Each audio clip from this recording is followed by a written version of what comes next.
dans les bois, les vignes, les champs s'appellent désormais un trail. Et c'est tendance. La commune de Hox lance et propose une épreuve de 11 km le 2 avril, avec plusieurs ambitions à la clé.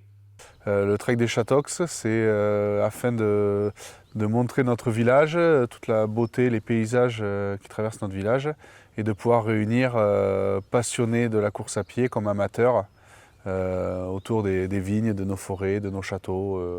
Avec un départ programmé à une heure inhabituelle, 16 heures, les organisateurs affichent l'ambition de prolonger la fête en soirée. Donc à partir de 18 h jusqu'à 23 h, nous avons des food trucks qui seront sur place des écoles et qui resteront, ils proposeront thaï, cuisine hamburger, il y aura une échappe à bière et il y aura un food truck de dessert.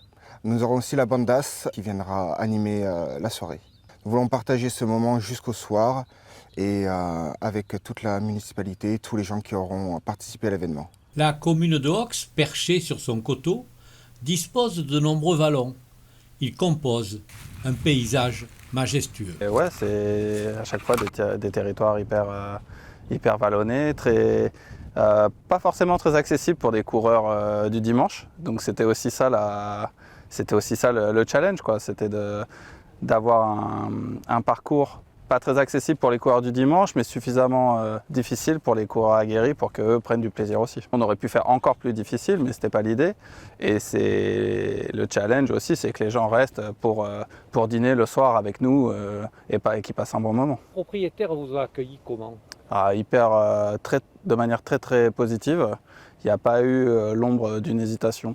Je trouve que c'est sympa, on a la chance d'avoir des jolis paysages, une belle campagne, ça fait découvrir le village autrement. Que là au Giron, c'est pour moi l'une des plus belles vues et un des plus beaux panoramas du village.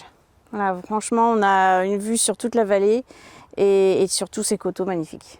On n'est pas toujours là pour faire du commercial, mais aussi du relationnel. Et puis si les gens veulent venir nous voir après, pourquoi pas.